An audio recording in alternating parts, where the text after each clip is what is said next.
오늘도 주님의 은혜가 예배를 사모하며 주님의 은혜를 깊이 간구하는 여러분들에게 또 여러분들의 가정 위에 일터 위에 함께하게 되시기를 주님의 이름으로 축원합니다.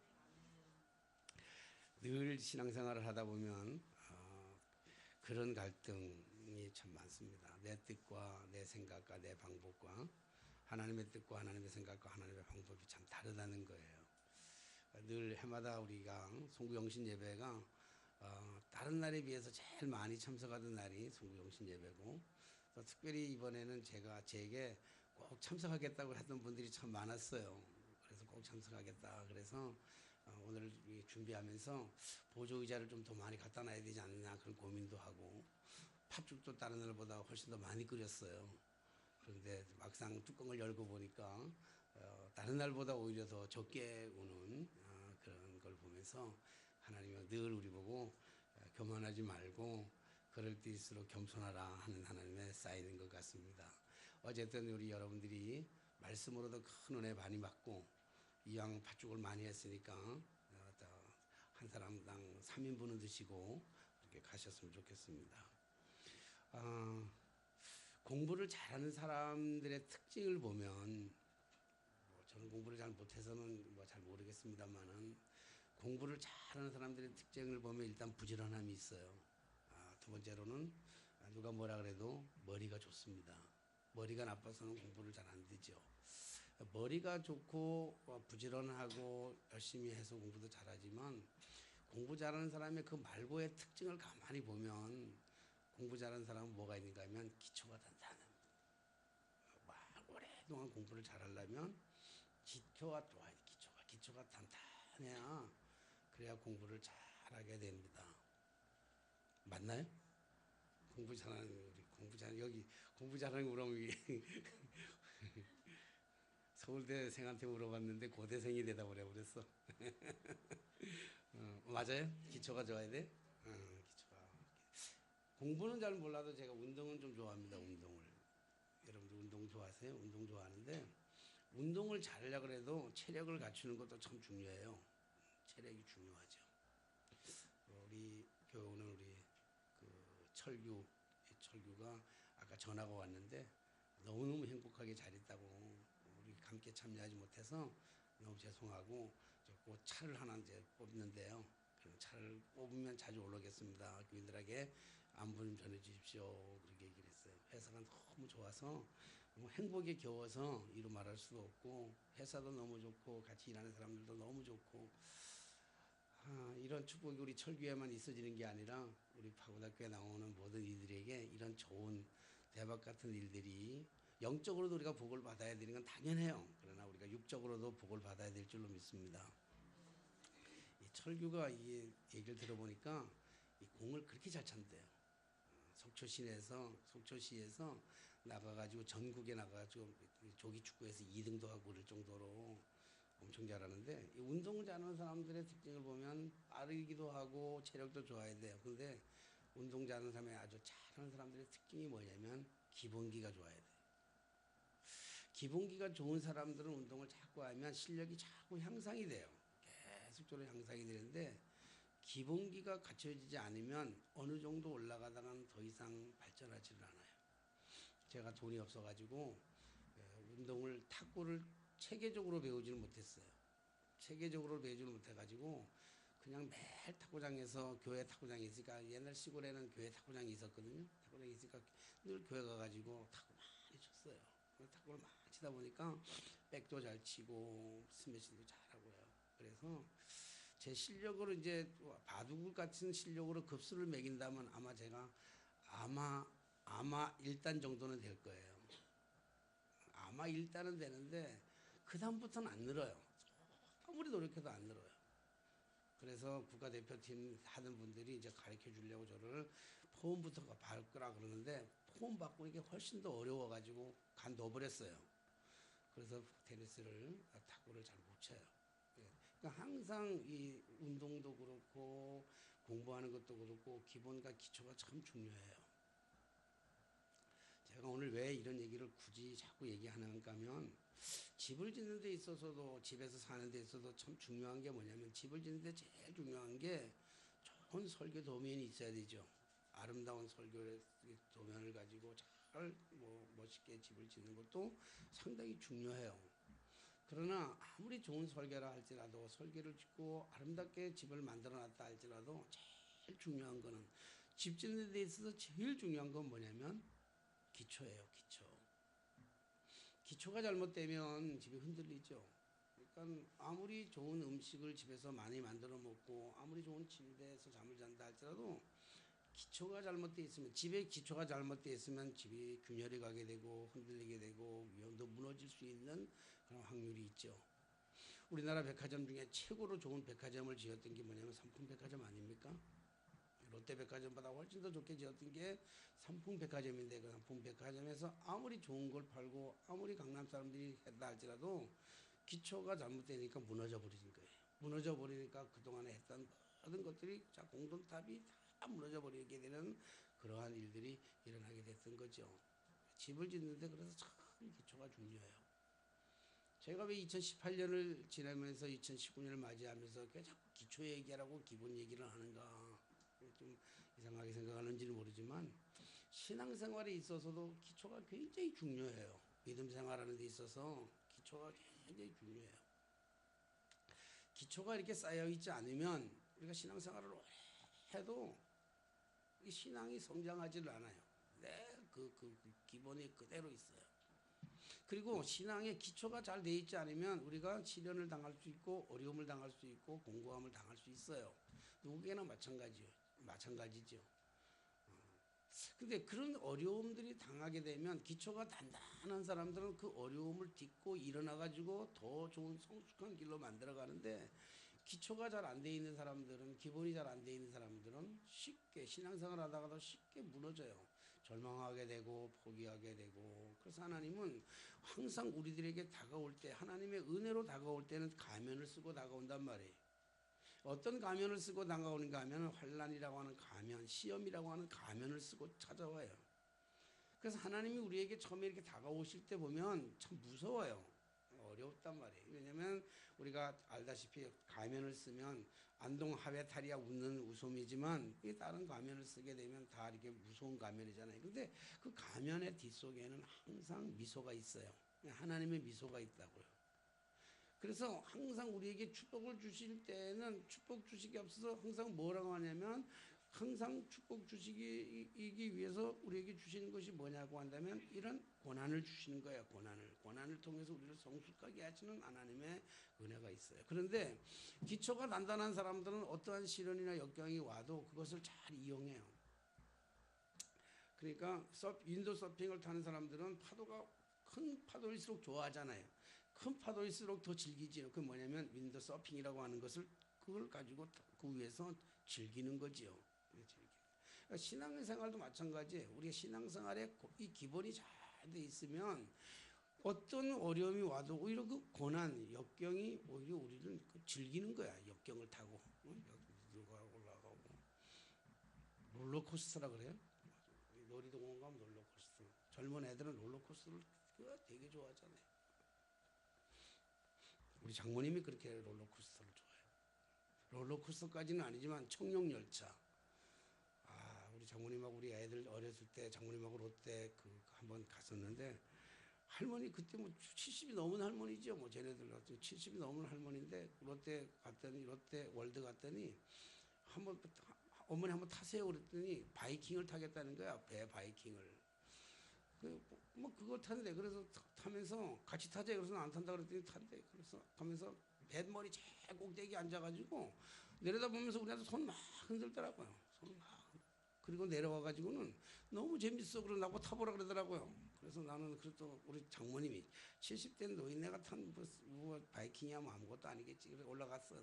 타가지고 혼자 타가지고 중간에 앉았거든요. 맨머리도 아니고 중간에. 나 아주 완전 죽는 줄 알았어요. 무서워서 아주 죽는 줄 알았어. 그래서 내려왔더니 우리 장모님이 그 다음에 이제 타고 싶은 게 하나 있는데 저 청룡열차를 태워달라 그러더라고요. 청룡열차 타는데 그 사람들이 나이가 많다고 결국은 안 태워주더라고요. 우리 장모님은 타는. 그 70에 된 나이에 낙하산도 타신 분이니까 뭐 할 말도 다 했죠. 이런 위기가 있잖아요. 이런 위기, 이런 롤러코스터 같은 청룡열차 같은 이런 위기가 그건 거야. 우리가 기본이 되어 있다고 한다면 제가 굉장히 무서워했거든요. 그래서 저는 그런 스릴 있는 거 참 싫어해. 뭐 차도 막 스릴로 달리는 건 저는 그걸 싫어해요. 막 삭삭 빠져나 이런 거 싫어해. 근데 이게 지난번에 그 속초에 가가지고 워터피아 갔더니 뭐 이 튜브를 가지고 물 미끄럼틀 타는 거 있더라고요. 그거 한번 타고 내려왔는데 저는 이 팔이 너무 아픈 거야. 왜 팔이 아픈 거야 그랬더니 이 튜브를 너무 꽉 잡아가지고 죽는 줄 알고 꽉 잡아가지고 이제 그런 경우가 왔는데 그 사람들이 얘기하더라고요. 다른 사람들이 얘기하는 게 이게 가장 안전하게 설계됐다는 거야. 가장 안전하게 설계됐기 때문에 그냥 맡기고 그냥 몸을 맡기면 된대. 그냥 가만히 맡겨놓으면 그냥 자동적으로 제일 안전하게 가는데 그걸 겁을 먹기 때문에 안 된다 그러더라고요. 어쨌든 그런 생각을 하면서 우리의 신앙의 삶에 있어서 여러 가지 굴곡이 있을 수 있어요. 어려움이 있을 수 있어요. 난관이 있을 수 있어요. 그런데 신앙의 기초가 단단한 사람일수록 그런 어려움과 이 위기는 극복하게 되고 오히려 누리고 가는 것을 볼 수가 있죠. 그러면 신앙생활에 있어서의 가장 기본이라는 게 뭘까? 기초라는 게 뭘까? 오늘 이 시간에 짧은 시간을 통해서 좀 한번 생각해 보려고 그래요. 성경은 구약이 39권으로 되어 있고 신약이 27권으로 되어 있어요. 뭐 아시겠죠? 그래서 성경을 3927, 구약 39권, 신약 27에서 3927 이렇게 외우면 우리가 쉽겠죠. 그러니까 성경을 66권이 성경이 있는데 이 성경 66권 중에 중요하지 않은 성경이 어디 있겠어요? 다 중요한 거죠. 말씀들이 다 중요해요. 하나님의 말씀이기 때문에 모든 말씀이 다 중요하고 구절마다 다 중요한 말씀들이에요. 어느 거 하나 빼놓을 수 없는 중요한 말씀이지만 그러나 이 많은 말씀 중에서도 정말 제일 중요한 것 하나를 뽑으라 그러면 뭘까? 떼어내고 우리의 신체 중에서 제일 중요한 신체 부위가 어딘 거겠어요? 우리 신체 중에서 제일 중요한 신체 부위가 어디예요? 응? 우리 신체 중에서 제일 가장 중요한 신체 부위가 어디예요? 심장에? 심장이죠, 심장. 머리 다쳐도 머리는 좀 깨져도 살 수 있죠. 뭐 그럴 필요는 없지만 실질적으로 팔이 하나 잘라져 나가면 죽을 수도 있지만 살 수도 있어요. 그렇죠? 다리가 한쪽 잘라 나가도 죽을 수도 있지만 살 수도 있어요. 팔다리 다 잘라 나가도 양쪽 발에 다 잘라 나가면 죽을 수도 있지만은 살 수도 있어요. 그러나 심장이 멈추면 사람은 죽게 되어 있는 거죠. 그러니까 다 중요해요. 뭐 안 중요한 게 사람의 몸에 안 중요한 게 어디 있겠어요? 사람이 가지고 있는 거 하나님이 우리에게 주신 거 다 중요해. 심지어 우리가 방구까지도 가스까지도 우리에게 하나님이 다 필요해 주셨다고요. 뭐 방구 좀 끼면 뭐 냄새 난다고 막 그러는데 방구가 보통 때는 냄새 나고 하지만요 수술한 환자들한테는 방구가 꼭 필요한 거잖아요. 방구가 나와야 밥을 먹잖아요. 방구가 안 나오면 밥을 못 먹어요. 그러니까 사람에게는 방구도 소중한 것처럼 어느 것 하나 소중하지 않은 게 어디 있겠어요. 뭐 손이 안 중요하겠어요? 눈이 안 중요하겠어요? 코가 안 중요하겠어요? 안 중요한 게 없죠. 다 중요하죠. 심장을 빼놓으면 안 된다 말이에요. 심장. 제일 중요한 건 심장이에요. 그러니까 성경도 우리가 심장 같은 부위가 하나 있어요. 심장 같은 게. 그래서 성경을 이렇게 띄어내면 하나씩 정말 중요한 것을 해서 하나씩 뽑아내서 다 뽑아낸다고 해서 나쁜 게 아니에요. 뽑아내서 버리는 게 아니라 뽑아내서 제일 중요한 거 하나만 남두면 이거 뽑아내고 다 나오면 마지막에 하나가 다 남는 게 있어요. 가장 마지막에 남는 게 있는데 그게 뭐겠어요? 그게 뭐냐면 예수는 그리스도라는 거예요. 예수 그리스도만 남아요. 이게 가장 중요한 게 예수 그리스도다. 그러니까 오늘 이 성경 속에 어쩌면 이 가장 핵심 중에 핵심이요 기본 중에 기본인 말씀이 오늘 우리가 읽은 본문의 말씀이 아니겠는가 생각합니다. 예수님께서 가이사라 빌립보 지방에 이르러 제자들에게 물었어요. 예수님이 굉장히 중요한 거예요. 우리가 신앙생활에서 기본 중에 제일 중요한 건 우리는 누구를 믿냐, 무엇을 믿느냐가 제일 중요한 거예요. 누구를 믿느냐. 교회는 누구를 믿어요? 교회는 하나님과 성부, 성자, 성령, 하나님과 하나님이 육신이 돼서 이 땅에 오신 예수님, 예수님이 십자가에 달려 돌아가신 다음에 부활하시고 그리고 우리와 영원히 함께 하시고 우리에게 행복을 주시겠다고 약속하셨던 그분 보혜사 성령으로 오셔서 위로하시는 하나님, 그러니까 성부, 성자, 성령을 믿는 것이 교회죠. 교회의 기본이란 말이에요. 그럼에도 불구하고 요 위에 교회는 이름은 교회인데 거기는 예수를 안 믿잖아요. 그러니까 저기는 부활절도 없고 성탄절도 없고, 성탄절날 너무 긴장했거든요. 저는 성탄절날 너무 긴장한 건 뭐냐면 우리 교인들도 많이 올 텐데 쟤네들까지 많이 오면 차를 어디다 세우나 좀 걱정을 엄청 했는데 성탄절날 주차장이 텅텅 비더라고요. 부활절날 텅텅 비더라고요. 오늘은 아무 생각도 안 하는데 오늘은 차 댈 데가 없더라고요. 나도 와도 차 댈 데가 없어가지고 얼마나 골탕을 먹었는지. 쟤네들은 예수 그리스도를 안 하잖아요. 그러니까 제일 중요한 게 주문이 뭐냐면 가이사라 빌립보 지방에 이르러 제자들에게 물어 이르되 사람이 인자를 누구라고 하느냐. 이 사람이 인자. 예수님께서는 사람의 몸을 입고 이 땅에 오셨잖아요. 사람의 몸을 이 땅에 오셨기 때문에 사람의 모습으로 얘기를 할 때는 항상 인자라고 얘기해요. 인자.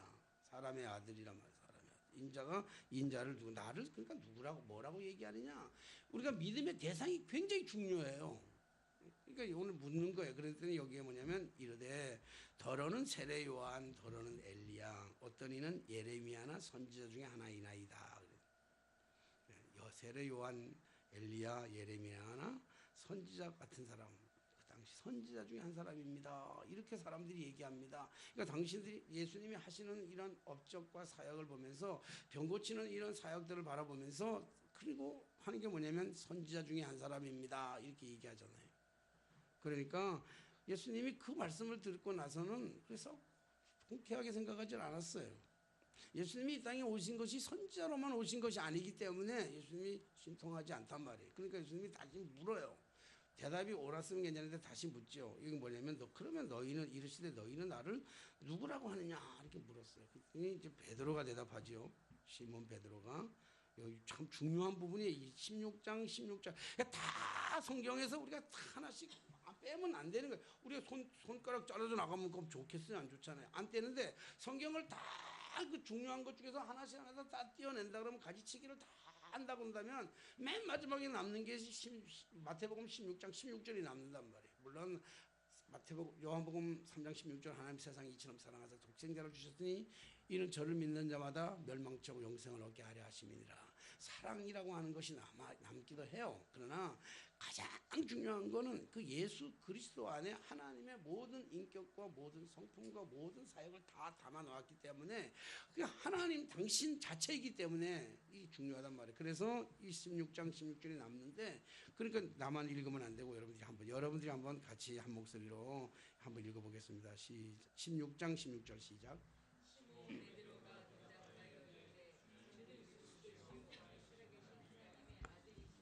예, 베드로가 이 대답을 했어요. 주는 그리스도시요 살아계신 하나님의 아들입니다. 얘기했더니 예수님이 엄청난 반응을 했어요. 사실은 예수님도 잘 기대하지 않았어요. 왜냐하면 사람들로서는 깨닫지 못하는 일들이기 때문에 그래요. 사람으로서는 믿어지지 않기 때문에 그래요. 사실 베드로가 이 고백을 했지만 베드로는 고백은 이렇게 했지만 그의 삶은 전혀 다르게 살았어요. 살아가는 삶이. 시몬 베드로가 이르되 주는 그리스도 살아계신 하나님의 아들입니다. 그랬더니 예수님께서 너무 깜짝 놀라가지고 봐라 이거 바요나 시몬아 이런 얘기는 봐라 하는 뜻도 있어요.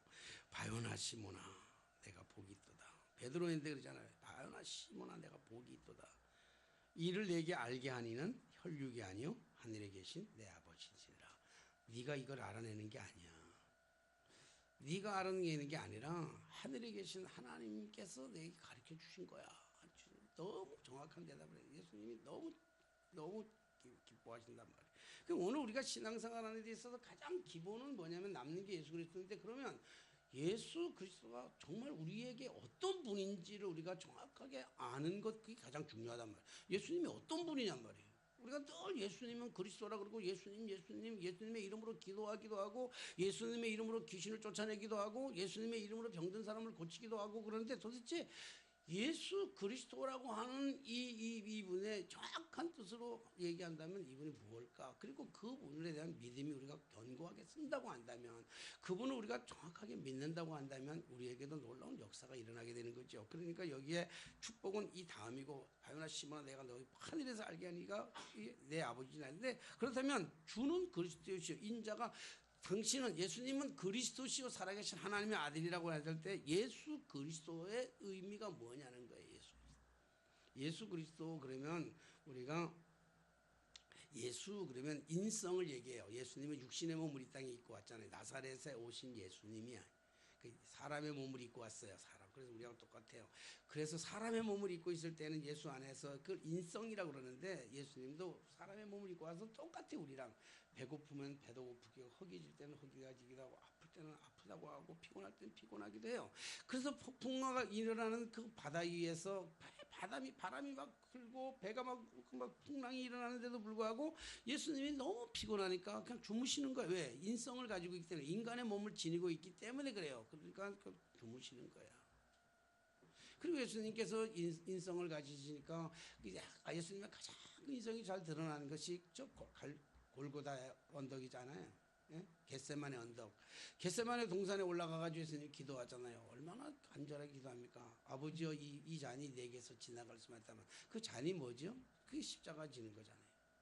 십자가 지는 거. 그러니까 예수님이 그 십자가 앞에서 그 고난이 엄청나게, 그러니까 이 잔이 내게서 지나갈 수만 있으면 내게서 지나가게 하여 주옵소서. 그걸 위해서 기도하는데 얼마나 간절하게 기도했는지, 얼마나 뜨겁고 열정적으로 간절하게 가슴을 찢으며 통곡하며 기도했는지, 그 땀방울이 땅에 떨어지니까, 그 땀방울이 땅에 떨어지면 땀방울이 변하여 핏방울 같이 되어버리는 그런 간절함을, 인간의 그 나약함, 인간의 나약함이라기보다는 인간의 그 연약함 예수님이 친히 감당하시고 하잖아요.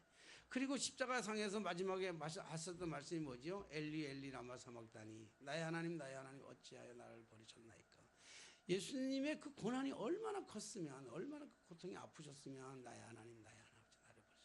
그 주님의 채찍에 맞으심은, 채찍에 주님이 맞으신 것은 우리를 깨끗하게 하시기 위함이신 줄로 믿습니다. 그러니까 예수님의 그 예수 그리고 나사렛 예수, 그 이름이야, 이름. 그러니까 그 히브리어로 본다면 예호수아라고 하는 이런 말로 불러요. 그래서 이런 말은 뭐냐면 여호와는 구원이시다. 여호와는 구원이시다. 예수 그러면 여호와는 구원이시다.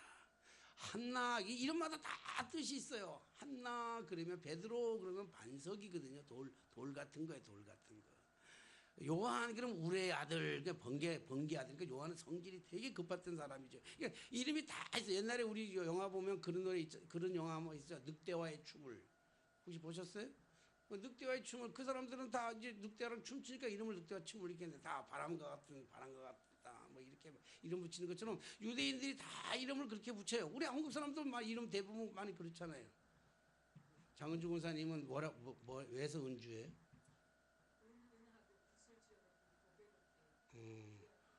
구슬처럼 은혜같이 보배로운 구슬대라, 가슴 어렵네 그게. 우리 다솔이는 다윗의 용기와 솔로몬의 지혜를 가지라고 그랬어요. 우리 다성이는 마늘 따자에다가 이룰 성자에서 많은 것을 이루라고. 그래서 많은 걸 이루려고 노래 많이 하잖아요. 오늘 저 아까 식당에서 밥 먹으면서 식당에서 밥 먹는데 둘이서 우리 해장국 먹고 있는데 막 텔레비전 노래가 나오더라고. 연속극인데, 드라마인데 연속극이 나와요. 연속극이 나오는데 쟤네가 부른 노래 같아. 딱 들어보니까, 야, 저 니네가 부른 노래 같다. 야, 그랬더니 우리 저 노래 안 불렀어요 그러더라고. 그러더만 찾아볼까 그러다 막 찾아보니까 불렀네. 많이 이루라고 이런 다성이. 우리 예찬이는 예수님을 찬양하라. 응? 예성이는 예수님의 뜻을 이루라. 이런 뜻으로 그냥 불러준 거예요. 그냥 우리 사람의 이름으로 불러줬어요. 이게 다 우리 이름 각자 다 있잖아요. 이름 다. 천세기 우리 나를 지었던 거는 인간 세상에서 일어나라. 인간 세상에서 굴복당하지 말고 참 일어나라. 그리고는 이 이름을 져줬는데, 가은자로 그렇게 줬는데, 동사무소 직원이 아마 일어날 기자를 안 쓰고 이상한 기자를 썼어요. 기이할 기자를 써놨어. 그래서 인간 세상에서 좀 기이한 사람이야. 보통으로 볼 수 없는. 그래서 우리 사람이 감당을 못하는 거야. 나한테 너무 기이해가지고 하는 일이 너무 기이한 거예요. 이름이 다 있어. 예수 그러면 이름 질 때마다 호정이, 지환이 다 이름마다 다 나름대로 다 이름이 다 있어요. 그게 우리가 가지고 있는 이름이야. 그런데 그 이름이 그 이름 예수라고 하는 그 이름을 풀이하면 헬라어로 얘기한다면 예수와 이렇게 얘기하죠. 그래서 예수는 뭐냐면 구원이시다 이런 뜻이에요. 그러면 그리스도라고 하는 것은 뭐냐면 그리스도라고 하는 것은 예수님의 신성을 부여하는 게 신성. 예수에게는 인성을 하나님인 동시에 인간이라고 하는 하나님이 인간의 몸을 이 땅에 오셨잖아요. 그러니까 창조의 하나님의 능력이 예수 안에 있는 거예요. 그러니까 그분이 바람도 멈추게 하시고 그리고 병든 자를 고치시기도 하고 보리떡 5개와 물고기 2마리 가지고 5,000명이나 되는 분을 먹이고도 12광주리를 남기고 그분이 가는 곳에 귀신이 떠나가게 되고 죽은 자가 살아나는 기적의 역사가 나타나는 게 하나님의 창조의 능력을 가지고 계신 신성을 가지고 계신 분이에요. 그래서 그 예수를 그리스도라 그렇게 부르는데 그 그리스도라고 하는 그 얘기를 히브리어로는 마시아흐 그렇게 얘기해요. 그래서 마시아흐 그렇게 얘기하고 헬라어로는 메시아라고 해요. 메시아. 그래서 그 뜻을 풀이하면 뭐냐면 기름 부음 받은 자라는 거예요. 예수님의 사역을 얘기하고 있어요. 쉽게 말해서 여러분들이 저를 부를 때 뭐라고 불러요? 저를 부를 때 뭐라고 불러요? 그냥 저 가는데 목사님 그러면 온 동네 사람들 다 쳐다봐. 그렇죠? 뭐 가가지고 목사님 그러면 다 사장님 그러면 다 돌아보듯이 목사님 그러면 다 돌아봐. 다. 뭐 연하나 목사야 요즘은. 얼마나 목사가 많은지 몰라. 그러니까 나를 부를 때는 어떻게 불러요? 천 목사라고 부르든지 천세기 목사 이렇게 부른단 말이에요. 그러니까 천세기라고 하는 것은 아까도 얘기했지만 인간 천세기 그러면 인간 세상에서 내가 승리하라 이겨라 그렇게 지었지만 어쨌든 인간 세상의 뜻으로 한다면 그거 잘못됐긴 하지만 인간 세상에 좀 기이한 사람으로 살아가는 것이 천세기고 그 뒤에 따라오는 목사라고 하는 것은 그 사역이란 말 사역. 내가 행해야 될 사역이잖아요. 그러니까 예수는 그런 이름이고 뒤에 이름은 사역 자체 그리스도다. 한 그리스도는 사역의 이름인데 그 사역의 그 이름으로 얘기한다면 그 그리스도를 히브리어로 헬라어로 얘기한다면 그 기름 부음 받은 자, 기름 부음 받은 자란 뜻이에요. 그러면 기름 부음 받은 자는 이 유대 나라에서 구약 성경에 보면 기름 부음 받는 사람들이 세 종류의 사람이 있어요. 아무나 기름 부는 게 아니에요. 딱 세 종류의 사람들이 기름을 부음 받아요. 그게 첫 번째가 뭐냐면 왕 될 때 기름을 받아요. 우리 목사 될 때 안수식 하는 거하고 장로님 되면 안수식 하잖아요. 권사 때는 안수 안 하잖아요. 안수식. 근데 장로나 목사가 될 때는 이제 머리에 안수한단 말이에요. 그것처럼 이스라엘의 왕으로 세울 때는 머리에다 기름 발라요. 그러니까 다윗 왕을 세울 때 그 사무엘이 기름을 가지고 사울 왕 몰래 가가지고 사울 왕 세울 때도 사울이 사무엘이 기름을 부었어요. 가서. 그런데 다윗을 세울 때는 사울 왕이 이제 눈을 시퍼렇게 뜨고 있으니까 하나님은 사울을 버리기로 작정하시고 다윗을 세우려 했더니 다윗에게 가가지고 기름을 부잖아요. 기름을 왕으로 인정은 안 해도 왕으로 다 준비해서 기름을 붓는 왕을 땡길 때 기름을 부었어요. 또 두 번째로 위임식 할 때 누가 하냐면 제사장들을 위임식 할 때 제사장들 머리 위에다가 기름을 부릅니다. 기름을 부어요. 위임식. 그래서 제사장이 되는 거예요. 아론의 그 자손들을 통해서 레위 지파를 통해서 아론의 자손들을 통해서 그 제사장을 세울 때마다 머리에다 뭐냐면 기름을 부었어요. 그 다음에 구약에 있을 때 빼놓으면 안 되는 것처럼 오늘 여기에서 보니까 너희는 나를 누구라고 하느냐. 그러니까 사람들이 누구라니까 선지자 중에 하나입니다. 이것처럼 선지자가 있어요. 선지자. 예레미야나 이사야나 뭐 구약 성경에 나온 예언자들 선지자 많은 선지자들 있잖아요. 그 선지자들을 세울 때 요즘으로 얘기한다면 쉽게 말해서 목사한테 세우는 목사 제사장적인 그러니까 우리가 요즘 목사들은 제사장 일도 하고 목사 일도 선지자 역할도 하고 그러죠. 이거 예언자적 목회자는 좀 강력해 이 소리가 제사장적인 목회자들은 좀 온화하지요. 여러분들이 저를 보면서 여러분들 내가 제사장적인지 예언자적인지 뭐 여러분들이 스스로 구분할 수 있겠지만 이게 강력하게 이게 외치는 사람. 근데 사실 예언자들은 그 구약 성경에 보면 예언자들은 그게 제대로 오래 못 살았어요. 예언자들은 다 칼에 죽었다든지 순교를 당했다든지 이사야 같은 사람들은 자기 동족에 의해서 톱으로 당했죠. 예언자 그러면 요즘은 예언하면 자꾸 뭐 미래를 마치고 뭐 점챙이처럼 이런 걸 제가 예언이라 그러는데 진짜로 구약에서 얘기하는 예언자는 하나님의 뜻을 선포하는 거예요. 그러니까 하나님의 뜻을 선포하니까 예레미야나 이사야 같은 경우는 뭐냐면 이사야는 하나님의 뜻이 뭐냐면 너희들이 망한다는 거예요. 예레미야는 뭐냐면 너희들이 망하니까 너희들이 항복해라. 바벨론에 차라리 항복해라. 항복 안 하면 너희들이 오히려 훨씬 더 고난을 받을 수 있다. 이게 하나님의 뜻이다. 항복하라. 너 못 이긴다. 근데 거짓 선지자들은 끊임없이 뭐냐면 아니다. 우리는 아니다. 하나님의 백성인데 우리가 망할 리가 있냐. 안 망한다. 잘 살 수 있다. 그러니까 이들이 망하는 그때가 그날이 와도 그들은 쾌락을 쫓아가고 향락에 쫓아가고 우상에 쫓아가고 이렇게 살아가는 거예요.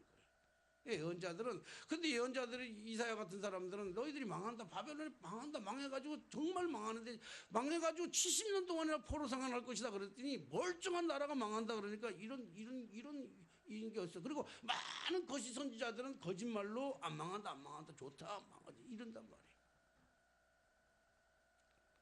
사실 우리가 재림의 때가 점점 가까이 오고 천국과 지옥에 대한 이야기를 하는데 예언자적 입장이라고 한다면 지옥 얘기를 많이 해요. 근데 요즘 지옥 얘기하면 싫어하잖아요. 그들이 다. 지옥이 어디 있어? 이렇게 싫어하잖아요. 그러니까 예언자들의 입장에서는 이제 그런 얘기를 많이 하죠. 그러니까 하나님의 뜻, 하나님의 이루어질 앞으로 도래할 내 운명의 무슨 뭐 사주팔자를 얘기하는 게 아니라 앞으로 도래할 하나님의 뜻이에요. 그러니까 예언자들은 이루지 않았던 예수님이 구약 전체는 예수님이 오실 것이라고 하는 끊임없는 얘기를 하시는 거죠. 신약에는 예수님이 오신 것이고. 그러니까 이걸 지금 강조하고 있는 거예요. 그러니까 이제 그 선지자는 하나님의 뜻을 선포하는 사람들이란 말이에요. 그래서 기름 부음 받은 자. 그러면 예수님의 사역의 기능 속에는 이게 세 가지가 다 있다. 이게 지금 다른 사람들이 다 예수님을 뭐냐면 선지자 중에 한 사람이 이것만 보는 거예요. 근데 예수님은 기름 부음 받은 메시아 구원자로 오신 예수님께서는 왕의 사역도 있고 선지자의 사역도 있고 제사장의 사역도 있단 말이에요. 그 다 가지신 분이에요, 예수님이. 왕이라고 하는 건 뭐냐면 왕은 쉽게 말해서 왕은 통치야, 통치. 다스림이에요. 그런데 무엇을 다스리는가 하면 죄를 다스리는 거예요. 죄를. 그리고 흑암의 세력들을 다스린다고. 마귀의 권세들을 다스리는 거예요. 사단의 권세를 다스리는 거예요. 그래서 예수님은 만왕의 왕으로 오셨어요. 그러니까 이스라엘 백성들은 그걸 몰랐어요. 이스라엘 백성들은 메시아가 오시면 왕으로 오실 것인 줄 알았단 말이에요. 왕, 다윗과 같은 왕으로만 오실 줄 알았어요. 근데 예수님은 유대인의 왕으로 오신 게 아니라 만왕의 왕으로 오셨는데 만왕의 왕은 뭐냐면 죄의 권세를 다스리고 흑암의 권세를 다스리는 거예요. 그러니까 많은 사람들이 지금 세상에 사는 사람들이 다 어둠의 자식들이 되어서 어둠을 쫓아 살아간단 말이에요. 마귀의 자녀가 돼가지고 마귀에게 속아 살아가요. 마귀에게 속아 살아가니까 우리가 바르게 살아가려고 몸부림을 쳐도 우리가 하나님을 정말 제대로 모르면 왕 되시는 그리스도를 모르면 우리가 마귀에게 속아서 마귀가 하는 짓을 우리도 모르게 따라요. 처음부터 거짓말장이에요. 마귀의 하는 것을 따라한다. 그러니까 예수님이 이 땅에 오신 진짜 목적은 뭐냐면 왕으로서 이 땅에 만왕의 왕으로 오셔서 그냥 통치하는데 백성들을 통치하는 것이 아니라 세상을 통치하는, 그래서 모든 흑암의 세력까지도 통치하는. 여러분, 우리가 마귀랑 싸워서 이길 수가 없어요. 우리의 정욕을, 우리의 쾌락을, 우리의 죄의 길을 가고 있는 그것을 우리 힘으로는 도저히 못 이겨요. 여러분, 술 먹고 마약을 하는 사람들은요, 여러분 마약하는 사람들 가지고 술 먹고 이런 사람들, 술을 많이 먹고 담배를 많이 피우는 사람들한테 가가지고 참 안타깝죠. 왜 저렇게 먹어야 되냐고 안타까워서 온갖 얘기를 다 해가지고 해봐요. 듣나? 안 들어요. 들을 수가 없어. 자기 힘에 자기 제어로 할 수가 없어. 자기 힘으로는, 자기 능력으로는 제어가 안 되는 거예요. 음란한 일들, 이런 것들을요 안 되는 거예요. 가정이 있음에도 불구하고 다른 데 가가지고 음란한 짓을 한다든지, 이게 내가 하기 싫어서 내가 뭐 하고 싶어서만이 아니라 이게 내 힘, 내 의지로 안 된단 말이에요. 근데 그거 누구랑 싸우냐면 우리는 마귀랑 싸워서 대적해서 이길 수가 없어요. 마귀는 하나님께 마귀가 하나님 앞에 대적해서 쫓겨난 자거든. 마귀가 하나님 앞에 대적해서 쫓겨났으니까 그 권세가 얼마나 대단하겠습니까? 여러분, 평민이 대통령한테 대들 수가 있어요? 평면은 대통령과 대들 수가 없어. 누가 대들어요? 그래도 차지철 같을 정도가 돼야. 차지철 맞나? 맞습니까? 권사님 맞아요? 차지철이었어요? 우리 박정희 뭐 그 정도 돼야만 뭐 하죠. 그런데 봐세요. 그렇게 대드는 사람이 만약에 그런 능력이 있는 사람이 반란을 일으켜가지고 잘리면 힘과 권세는 그대로, 힘의 능력은 그대로 가지고 있어요. 그대로 또 다른 일을 하잖아요. 요즘 그 많은 이단들이 있어요. 사이비 종교들, 뭐 신천지, 뭐 저 위에 있는 JMS, 하나님의 교회, 이런 사람들이 다 어딘 거냐면 박태선, 감람나무 그 신앙 박태선의 그 줄기라고, 그 줄기. 그러니까 그 박태선이 없어진다고 해서 그 사람들이 힘과 권력이 없었어요. 그 능력이 대단해요. 나타나는 신비적 능력은 대단해요. 얼마나 아무것도 아닌 게 아니에요. 굉장한 능력들이 나타나니까 그렇게 사람들이 쫓아가는 거죠. 능력은 나타나요. 결국은 하나님을 숭배하지 않고 잘못된 길을 가니까 그렇지. 예수님이 이 땅에 오신 진짜 목적은 뭐냐면 만왕의 왕으로 오셨다고요. 오늘 내가 너무 기초가 너무 중요한 거라서 오늘 1박 2일 동안, 지금 이제 벌써 1월 1일이 됐습니다. 이미 이제 조금만 더 말씀을 드리고, 좀 지루하더라도 좀 지루할 수 있어요. 근데 지루하더라도 이 기초가 너무 중요해서 기도하면서, 제가 오랫동안 기도하면서 이 송군여신 예배 때 오늘은 뭘 얘기할까? 마찬가지 신앙생활을 이런 식으로, 신앙생활을 윤리적으로 도덕적으로 잘해야 됩니다. 좋은 거예요. 신앙생활을 이렇게 해야 됩니다. 좋은 거예요. 그건 마치 뭐하고 똑같은가 하면, 흔들리는 집에서, 기초가 잘못된 집에서 밥을 이거 차려 먹어야 됩니다. 반찬은 이걸로 해야 됩니다. 이런 설교만 많이 하면 문제가 된단 말이에요. 그러니까 오늘 조금 시간이 가지만 팥죽이 조금 늘더라도 우리가 이거 중요한 거니까 우리가 좀 짚고 넘어가야 돼요. 그 다음에 왕이 되시고, 그 다음에 뭐예요? 제사장이라면 제사장은 어떤, 제사장의 기름인데 제사장은 어떤 걸 하셨는가 하면, 우리가 잘 알다시피 구약 성경에 이스라엘 백성들이, 유대 사람들이 하나님 앞에 나아갈 때 반드시 제물을 가지고 나가요. 재물을 가지고 가는데 뭘 가지고 가는가 하면, 부자들은, 돈이 많은 사람들은 소를 잡아가지고 가요. 소. 그리고 돈이 조금 적은 사람은 양을 잡아가지고 간다고요. 그리고 돈이 좀 완전히 없는 사람은 비둘기를 잡아가요. 진짜 돈이 없는 사람은, 아무것도 돈이 없는 사람은 산에 가서 산비둘기 잡아가지고 간단 말이에요. 예, 짐승을 잡아다 가요. 근데 왜 반드시 그걸 가져가게 돼 있어요? 왜냐하면 인간이 죄를 가지고 인간이기 때문에 하나님 앞에 나갈 수가 없어. 죄인들은 죄를 가지고는 하나님 앞에 도저히 나갈 수가 없어요. 그래서 반드시 나를 위해서 죄를 누구에게 전가를 시켜야 돼. 그러면 죄의 싹스는 뭐냐면 사망이란 말이에요.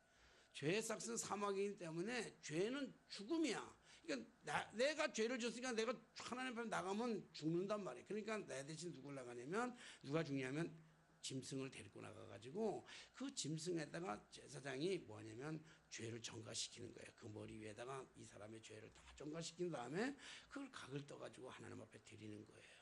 그래서 죄가 사해지는 거죠. 그러니까 제사장의 직분이란 뭐냐면 죄사함의 제사. 예수님이 이 땅에 오신 것은 우리의 죄를 사하시는 거예요. 이거 어떤, 우리가 무슨 죄를 지었다, 과거에 어떤 잘못을 지었고 어떤 죄를 지었다 할지라도 예수 그리스도의 보혈의 능력이, 그러니까 그 제사장으로 오셨던 그분이, 옛날에는 짐승들이 다 죽었지만 예수님이 십자가에 달려 돌아가심으로 말미암아 단번에, 당신의 단번에 죽으심으로 말미암아 이젠 더 이상 짐승을 바칠 필요가 없단 말이에요. 그게 제사장으로 오셨다. 그러니까 마지막으로 뭐냐면 선지자잖아요. 선지자는 뭐냐면 길을 제시하는 거예요. 나아가는 길을, 우리가 나아가야 할 길을 제시해 주시는 것이죠. 그래서 예수님은, 우리가 예수를 믿으면 그분이 우리의 통치자가 되어 주셔서 우리의 죄의 문제를 해결해 줄 뿐만 아니라 우리의 가는 길을 인도하신다는 거예요. 그러니까 오늘 여기 베드로가 주는 그리스도 살아계신 하나님의 아들입니다, 이 정확한, 당신은 메시아십니다, 구원자십니다, 기름 부음 받으십니다, 이렇게 얘기를 분명하게 해버리니까 예수님께서 바요나 시몬아 내가 복이 있도다, 이를 내게 알게 하시는 것은 혈육이 아니라 하늘에 계신 내 아버지시니라. 그러면서 하는 말이 뭐냐면, 또 내가 내게 이르노니 너는 베드로라, 내가 이 반석 위에, 베드로는 반석이라는 뜻인데, 반석 위에 내 교회를 세우니 음부의 권세가 이기지 못하리라. 여러분, 교회가 세워진 것은 바로 이 신앙의 터 위에 세웠단 말이에요. 교회가 이 고백이 교회가 없다면 교회 구실이 안 되는 거예요. 여기에 교회를 세워진단 말이에요. 이게 교회 신앙의 기초예요. 그리고 주는 그리스도를 살아계신 하나님의 아들입니다. 그리고 나서 뭐냐면 그 교회를 베드로의 이름 위에 교회를 세워줬고 그 교회에 다니는 모든 이들에게 주시는 하나님의 축복이 뭐냐면 그게 이제 19절 말씀이에요. 19절 우리 하나님이 주시는 축복. 제가 오늘 여러분들에게 주시고 싶은 가장 큰 그 선물이 있어요. 오늘 여러분들에게 주시는 가장 큰 선물은 팥죽 10그릇보다 더 중요하고 더 소중한 선물을 하나 드리고 싶은데 눈에 보이지 않는 선물인데 그 선물을 여러분들에게 드리고 싶은데 그 선물이 뭐냐면 19절 선물이에요. 19절. 자, 19절 여러분들 한번 읽어보실래요? 시작.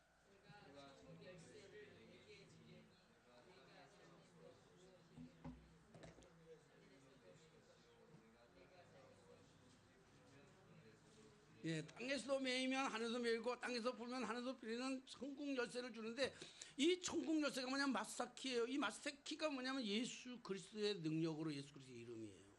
오늘 그 예수 그리스도의 이름으로 우리가 무엇인지 풀면 다 풀리는 거야. 다. 그러니까 하나님이 닫아놓으면 열 자가 없고 하나님이 열리면 닫을 자가 없어요.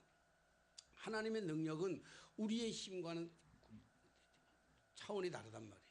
우리의 능력을 우리의 사람의 100사람, 10,000사람이 모인 것 이런 걸로 하는 게 아니라 하나님의 능력은 차원이 달라요. 천국 열쇠를 내게 주노니 땅에서 무엇이든지 매면 하늘에서 매일 것이요 땅에서 내가 무엇이든지 풀면 하늘에서 풀리라. 이 마스터키잖아요. 마스터키 혹시 아시죠? 마스터키 뭔지 알죠? 호텔에 가면 방들이 많은 방들이 있는데 집에 있는 키 하나만 갖고 다녀요. 만약에 지배인들이 그 키 방 한 200개 넘는 키를 가지고 다 다니려면 그거 어떻게 맞히겠어요? 응? 근데 마스터키 하나가 있어. 모양은 다 달라. 열쇠의 구멍은 다 다른데 자물쇠는 구멍이 다 다른데 열쇠는 하나밖에 없어요. 사랑하신 여러분, 우리의 인생을 살아가면서 예수는 그리스도시요 살아계시는 당신은 왕이십니다. 나의 통치자십니다. 당신은 내 죄의 문제를 해결하셨습니다. 당신은 내가 살아가는 내 인생의 모든 길의 지표가 되시고 당신은 나를 인도하실 것입니다라고 이렇게 믿고 고백하는 성도들에게 하나님께서는 마스터 키가 되어 주신다는 거예요. 그래서 우리의 인생의 문제는 다 달라. 어떤 사람은 이 문제, 어떤 사람은 저 문제, 어떤 사람은 이 문제, 어떤 사람은 건강의 문제, 어떤 사람은 진로의 문제, 어떤 사람은 결혼의 문제, 어떤 사람은 뭐 아픔의 문제 다 다르지만 우리가 예수의 이름으로 기도하면 예수님의 우리가 이 신앙적 고백이 있다면 하나님께서 이 모든 문제를 우리에게 해결해 주신다고 약속하신 말씀입니다. 어제 내가 설교했던 그 핵심처럼 믿어주는 것하고 믿어지는 것 다르다 그랬잖아요. 천국을 믿는 것. 여러분 믿음의 반대가 뭐죠? 옛날에 가르쳐줬을 때는 믿음의 반대가 사실이라 그랬어요. 그렇죠? 예, 믿음의 반대가 그러니까 사실이 아니니까 못 믿는 거예요. 그런데 오늘은 다르게 믿음의 반대가 뭐냐 그러면 사람들은 안 믿음이라 그러는데 안 믿는 게 믿음의 반대가 아니라 믿음의 반대는 다른 걸 믿는 거예요. 된다라고 하는데 된다. 난 반드시 된다. 그런데 나 그 되는 걸 안 믿어. 그런 건 안 믿는 게 아니라 반드시 안 된다고 믿는 거예요. 안 된다고 믿는 거예요. 안 된다고. 천국은 있다 그러는데 없다는 사람은 천국이 있다 그러는데 천국이 있는 건 못 믿겠다. 그런 사람은 천국이 없다는 걸 믿는 거예요. 그렇게 차이가 있는 거예요. 오늘 믿어지는 것과 믿는 것, 믿어주는 것과 믿어지는 것. 사랑하신 여러분, 참 어렵습니다. 정말 기본이기 때문에 쉽기도 하면서도 굉장히 어려운 건데 오늘 말씀이 주는 그리스도시여 살아계신 하나님의 아들입니다라고 하는 이 어마어마한 고백 위에 이게 아까도 얘기했잖아요. 베드로가 고백하고 났더니 예수님이 네가 그런 거 아니라 하나님의 뜻이라. 그러니까 하나님의 뜻으로 알긴 했는데 그 다음에 예수님이 뭐냐면 내가 십자가 지겠다 그러니까 베드로가 뭐라 그래요? 베드로가 주님이 십자가 지면 안 됩니다. 주는 그리스도 살아계신 하나님이라 그러고는 주님이 십자가 지면 안 됩니다. 그러니까 예수님이 그렇게 칭찬했던 예수님이 바로 이어서 뭘 얘기하냐면 사탄아 물러가라 그래요. 이거 하나님이 이런 생각하지 않냐고 사람만 이래 생각하는구나. 사탄아 물러가라 이렇게 했잖아요. 근데 베드로가 언제 알았어요? 예수님이 십자가에 달려 돌아가신 다음에 부활하고 승천하시고 성령이 오시니까 가능했다. 성령이 오시니까 그 말이 얼마나 소중한 것을 깨닫게 되는 거잖아요. 사랑하신 여러분, 잘 믿어지지 않더라도 우리가 신앙생활 20년을 했고 30년 했고 50년 한 게 중요한 것이 아니라 이 사실이 믿어져야 되고, 이 사실이 믿어지지 않는다면 오늘 이 2018년을 보내고 이제 2019년 새해가 시작되는 이 시작 안에 앞서서 믿음의 가장 기초인 주는 그리스도시요, 주님은 내 인생의 모든 총치자가 되어 주시고 사단의 어두운 세력을 이겨 주실 뿐만 아니라 주는 나의 죄 문제를 해결해 주셨고 주님의 나의 길이십니다.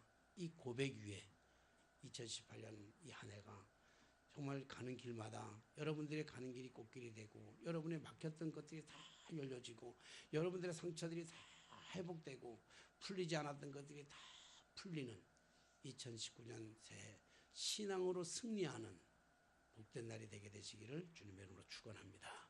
기도하겠습니다. 살아계신 하나님 아버지, 은혜를 감사합니다. 2018년을 보내고 이제 2019년을 맞이했습니다. 하나님, 이 새해를 시작하면서 우리의 가장 소중하고 중요한 것, 우리의 믿음이 흔들리는, 기본이 흔들렸던 이 기본을 다시 한번 정립해 주시니 감사합니다. 주는 그리스도시요 살아계신 하나님의 아들입니다. 당신은 나의 왕이십니다. 당신은 나의 선지자십니다. 당신은 나의 제사장입니다. 그래서 우리의 인생의 모든 길을 해결하셨던 주님, 하늘의 천국 열쇠를 우리에게 맡기셔서 정말 주님의 이름으로 부를 때마다 우리 앞에 놓여 있는 그 어떤 역경, 시련, 환난, 문제들이 해결되게 하여 주시옵소서. 예수님의 이름으로 기도하옵나이다. 아멘.